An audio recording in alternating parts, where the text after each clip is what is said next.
नमस्कार. प्राध्यापक डॉक्टर सुरेश मेणे लिखित मनाचे श्लोक अध्यात्माची पाऊलवाट या पुस्तकाचे क्रमशः वाचन. आजचा भाग.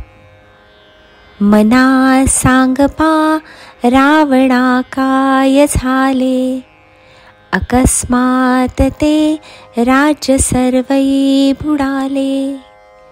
म्हणोनी कुडी वासना सांडी वेगी, बळे लागला काळ हा पाठी लागी. इतिहास केवळ वाचायचा नसतो, तर त्यातून काहीतरी शिकायचे असते.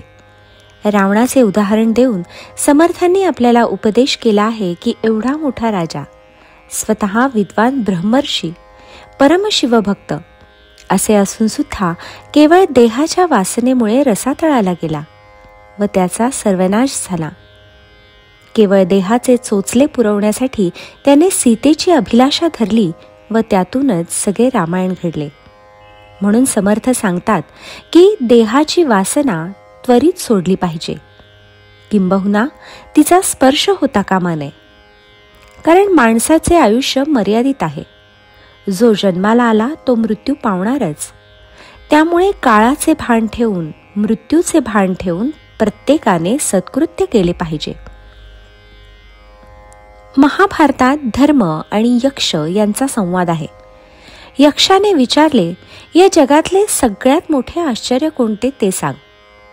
धर्माने उत्तर दिले, या जगात जो जो जन्माला आला तो केव्हा तरी मरणार हे निश्चित आहे. पण या मरणाचे भान प्राणी मात्रांना कधीही नसते. अमरपट्टा लिहून आल्यासारखे सगळेजण वावरत असतात. हेच जगातले सगळ्यात मोठे आश्चर्य आहे.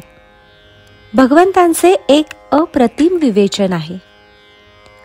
दुर्लभो मानुषो देहो, देहिनाम क्षणभंगुरहा, तत्रापि दुर्लभम मन्ये, वैकुंठे प्रिय दर्शनाम.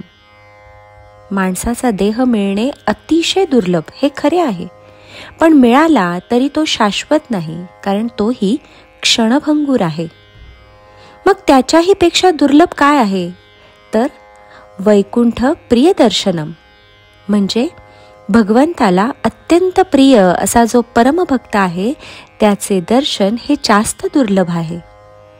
म्हणूनच प्रत्येकाने इंद्रियाधिष्ठित सुखे जी तात्पुरती असतात ती कमी करून भगवंताचा लाडका भक्त बनण्यासाठी प्रयत्न केले पाहिजेत, आणि तेही लगेच.